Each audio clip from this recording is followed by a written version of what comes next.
Hi, today we're going to be learning about enlargements and reductions, which are part of the transformation geometry section. Before we start, I just want to quickly remind you that when we are transforming points and shapes on the Cartesian plane, the image of point A after transformation is called A prime. So that's if you've translated it, or if you have reflected it, or if you've rotated it, as we've learned in our previous lessons. Today we're going to be learning about enlarging and reducing. But the image of any point after you've done a transformation is going to change to the prime version of that point. So if it was A, it'll become A prime. If it was B, it'll become B prime, and so on. Now let's go on to enlarging and reducing shapes on the Cartesian plane. We can enlarge or reduce a shape on the Cartesian plane. There are two parts to an enlargement or reduction transformation. The first thing we need to be aware of is the center of the enlargement or reduction. We will only be working with enlargements and reductions where the center is the origin. That doesn't mean that that's the only thing you can do. You can have enlargements and reductions where the center is a different point on the Cartesian plane, but what we're going to be working with is only enlargements and reductions where the center is the origin. Okay? Then you also have the scale factor, which has the symbol K. This for enlargements will always be greater than 1, and for reductions it will be between 0 and 1.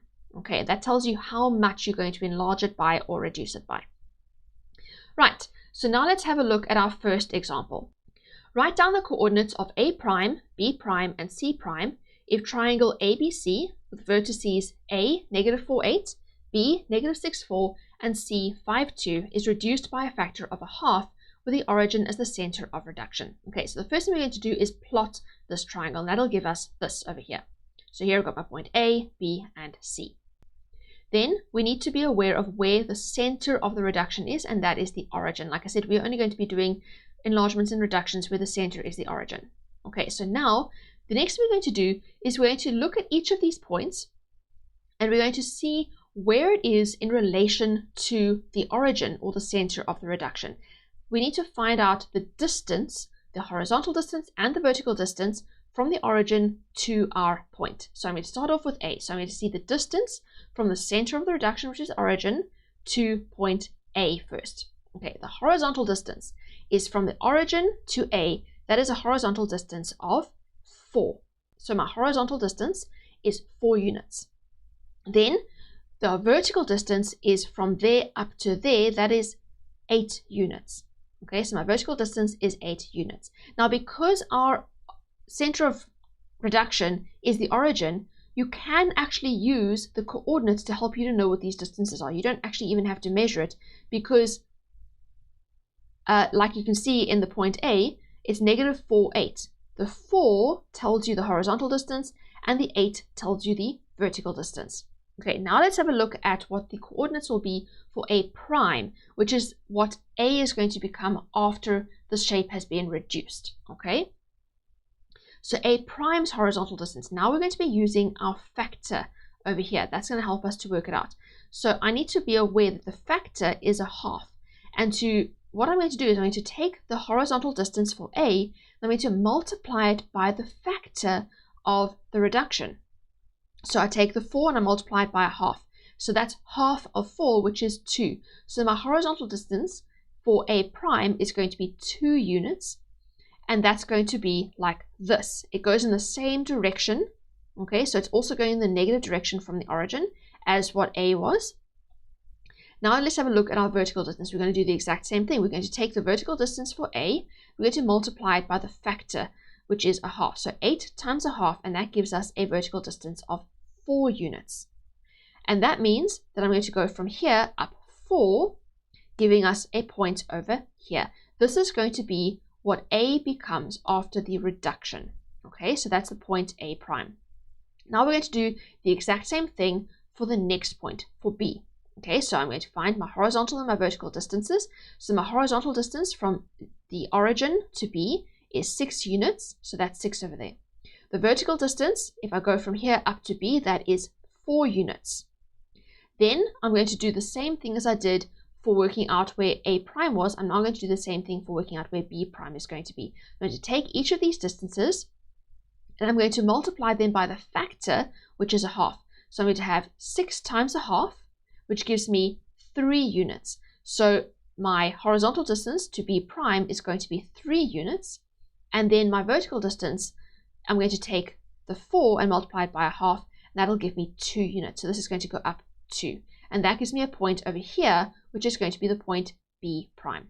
Okay, so now I know where A prime is and I know where B prime is. Now let's work out where C prime is going to be. Same process. We're going to take the origin to C and work out what those distances are. So the horizontal distance from the origin to C is 5 units, and the vertical distance from there to C is 2 units. Okay, so now I'm going to go and multiply both of those by a half to get the distances to C prime. So I'm going to take the 5 units and multiply it by a half, and that's half of 5 is 2.5 or 2.5 units. So my horizontal distance is going to be 2.5, giving me a point that's halfway between the 2 and the 3 over there. So that's going to be 2.5 over there. And then my vertical distance, I'm going to take the 2, multiply it by a half, and that's going to give me 1 unit. So this distance is going to be 1 unit over here. And that's going to give me a point over there, which is the point C prime.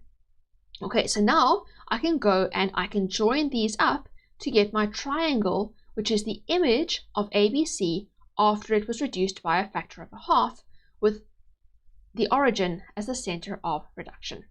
Okay, so now I'm going to give you one that you're going to do for yourself. Okay, so here you're going to be working with triangle PQR, and you're going to be enlarging it by a factor of 3. So I need to give you 2 minutes to work on this example.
Okay, so let's go through that example. So first of all, you had to plot the triangle PQR.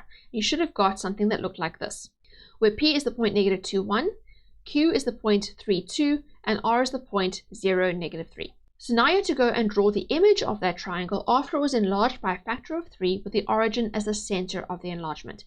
So first let's have a look at what's going to happen to the point P. So the distance from the origin to P is it's 2 to the left and 1 up. So now I'm going to multiply that by 3. So I'm going to go 2 times 3 is going to be 6 to the left, and 1 times 3 is 3 up. So I'm going to end up with a point over here, 6 to the left and 3 up, and that's going to be the point P prime over here. Now let's have a look at the point Q. So to go from 0 to Q, or the origin to Q, I'm going 3 to the right and 2 up. So I'm going to multiply those by the factor of 3. So it's going to be 3 times 3 is 9 to the right, and 2 times 3 is 6 up. So I'm going to have my point Q prime over here at 9, 6. Then for R, the horizontal distance is 0 because it's on the y-axis, but the vertical distance is 3 down. So I'm going to multiply that by 3 and giving me 9 down. So I'm going to have my r prime over here. So now I've got my triangle P prime, Q prime, R prime like this, which I can join up. And then the coordinates for P prime, you should have got -6, 3. For Q prime, you should have got 9, 6. And for R prime, you should have got 0, -9. Okay, so now we know how to enlarge or reduce a shape on the Cartesian plane. Next we're going to do is learn how to determine the scale factor for enlargement or reduction transformations. That means that the enlargement or reduction transformation has already been done, and we need to work out what the scale factor was. Okay, so to find the scale factor, we are going to divide the length of the side in the enlarged or reduced shape by the length of the corresponding side in the original shape. Okay, so we're going to start off with an example over here where we've got triangle ABC and its image after an enlargement transformation, which is triangle A prime, B prime, C prime, where the center of the enlargement was the origin. We need to determine the scale factor. So now, like I said, we're going to be using the lengths of the sides. Now, it's always best to use a horizontal side or a vertical side if possible. Try and avoid diagonal sides, because then you're going to have to use the Pythagorean theorem to work out the length of the side first if you are using the diagonal side. So always use horizontal or vertical sides if possible. Okay, so in this example, I'm going to be using the horizontal side BC and the horizontal side B prime, C prime in these two triangles. They are corresponding to each other. So first, BC and B prime, C prime. So the length of BC from B to C, that is a distance of 6 units. And from B prime to C prime, it's going from -6 to 3. That is a distance of 9 units. Okay, so now I've got the lengths of the two sides. Now what I'm going to do is I'm going to take the enlarged shape, or the length of the side in the enlarged shape, and divide it by the length of the side in the original shape. So it's going, the scale factor is the enlarged shape or the reduced shape, whichever it happens to be in the example you're doing. In this case, it's an enlarged shape, divided by the original shape. So make sure you do it in the correct order. The shape after the transformation is at the top, and the original shape is at the bottom. Okay, now we're going to divide those sides. So I've got B prime C prime is 9 units, and BC is 6 units. So it's 9 divided by 6. Once you've got your fraction like that, you then simplify it as far as possible. So 9 over 6 can be simplified to give us 3 over 2. So our scale factor for this particular enlargement is 3 over 2. That means that each of these sides has been increased by a factor of 3 over 2. It's been multiplied by 3 over 2. Okay, so now you're going to do one for yourself. So in this one, you've got triangle DEF and its image after a reduction transformation where the origin is the center of the reduction. You need to determine the scale factor. And I'm going to give you 1 minute to work on this example.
Okay, so let's go through that example. So like I said, it's always best to work with a horizontal side or a vertical side if you can. So in this case, there are no horizontal sides, but there is a vertical side. DF over here and D prime, F prime are vertical. Okay, so I'm going to be looking at the relationship between these two sides.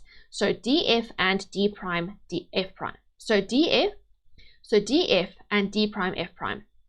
So the length of DF goes from 9 down to -3. So that's a distance of 12 units.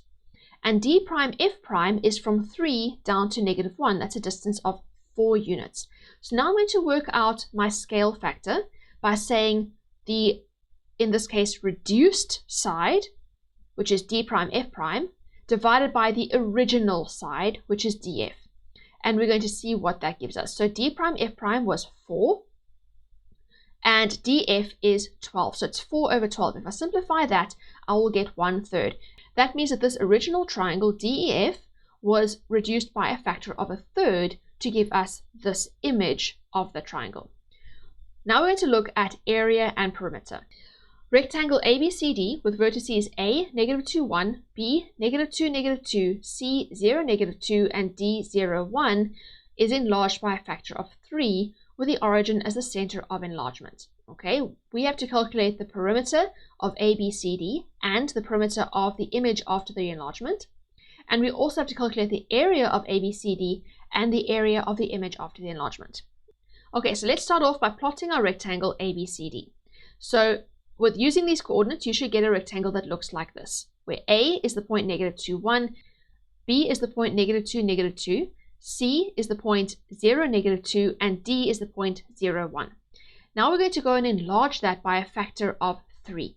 So for A, it's 2 across and 1 up. So that's going to be multiplied by 3. So it's going to be 6 across and 3 up. B is 2 across and 2 down. Multiply that by 3. That gives me 6 across and 6 down. C is just 2 down. So it's going to be multiplied by 3, giving me 6 down. And D is just 1 up. That's going to be multiplied by 3, giving us 3 up. So we're going to end up with a rectangle that's going to look like this after it is enlarged. Okay, now we're going to go and work out the perimeter of each of these two rectangles. So the first one, for ABCD, we're going to use the perimeter formula, 2 lengths plus 2 breadths. The length of this rectangle is 3 units and the breadth is 2. So it's going to be 2 times 3 plus 2 times 2. That's 6 plus 4, giving us a perimeter of 10 units. Then let's have a look at the perimeter of the image after it was enlarged. So the perimeter, again, I'm using the perimeter formula, and my length over here from 3 down to 6 is a distance of 9, and the breadth from -6 to 0 is a distance of 6. So that's going to be 2 times 9 plus 2 times 6, giving us 18 plus 12, which is 30 units. So the perimeter of the original shape was 10 units, and the perimeter of the enlarged shape is 30 units. Now let's have a look at the area of each of these two shapes. So we're going to work out the area using the area formula, length times breadth. For the original rectangle, the length is 3 and the breadth is 2. So it's going to be 3 times 2, giving us 6 square units. Now let's have a look at the area of the enlarged shape. Again, using the area formula, the length is 9 and the breadth is 6. So that's 9 times 6, giving us 54 square units. Now let's have a look at the relationship between those. Okay, so when a shape is enlarged or reduced, the shape does not change. It stays the same shape, but the size does change. The image is similar to the original shape. Okay? This means that the area and perimeter of the image are different to the area and perimeter of the original figure. They change based on the scale factor. Okay? So let's have a look quickly back at the example we just did. In this example, the scale factor was 3. It was enlarged by a factor of 3. Now let's have a look at the perimeter of each rectangle that we worked out of here. The original rectangle had a perimeter of 10 units, and the enlarged rectangle had a perimeter of 30 units. If you look at the relationship between 10 and 30, 30 is 3 times 10. Remember, our scale factor was 3. Okay, so if I multiply the perimeter of the original shape by 3, that gives me the perimeter of the enlarged shape. So the perimeter of the enlarged or reduced shape is the same as the perimeter of the original shape multiplied by the scale factor. Now let's have a look at the area. So again, our scale factor was 3. If I take the area of the original shape, it was 6. And the area of the enlarged shape is 54. Now this is not the same as multiplying by 3. If I multiply 6 by 3, I'm going to get 18. I'm not going to get 54. But if I multiply 6 by 3 squared, now 3 squared is 9. 6 times 9 is 54. So when I have my original shape and I multiply it by the scale factor squared, that will give me the area of the enlarged or reduced shape. So the area of the enlarged or reduced shape is the same as the area of the original shape multiplied by the scale factor squared. Okay, now let's have a look at the rule for enlargements and reductions. If point T is enlarged or reduced by a factor of k with the origin as the center of enlargement or reduction. Now this rule will only work if the origin is the center of the enlargement or reduction. As soon as the center of enlargement or reduction is a different point of the Cartesian plane, then your rule is going to change. But when the origin is the center of enlargement or reduction, then you can use the rule we're going to get over here. Okay, so remember we're working with a factor of k. We're going to start off with point T, which has the coordinates x, y, whatever those coordinates might be. Let's have a look at an example we did earlier. When we had the points P, -2, 1, Q, 3, 2, and R, 0, -3, and we enlarged this by a factor of 3, let's see what happened to our coordinates. So P, -2, 1 became P prime, -6, 3. If I take each of these and I multiply them by 3, which was the factor of enlargement, I end up with these coordinates. If I look at Q, 3, 2, and Q prime, 9, 6, the same thing. If I multiply these by 3, which was the factor of enlargement, I will end up with these coordinates over here. And the same thing happens over here. R is the point 0, -3. If I multiply those coordinates by the factor of 3, I'm going to end up with 0, -9, which is what I got for my R prime over here. So our rule for enlargements, where the center of the enlargement or reduction is the origin, is we take the coordinates and we multiply them by the scale factor. So x is going to become x multiplied by k, which is our scale factor, and y is also going to be multiplied by k. And that is how you enlarge and reduce shapes on the Cartesian plane in transformation geometry. Now that we've learned the concepts in this lesson, it's important to practice, practice, practice. If you haven't already got the worksheet that goes with this video, you can find it by clicking on the link in the description below. The worksheet comes with an extra exercise full of questions for you to work on to master the concepts covered in this lesson. If you found this video helpful, please hit the like button so that others can benefit from it too. Also, be sure to subscribe so that you can easily find my other lessons, and hit the bell so that you will get notified about lessons as I upload them.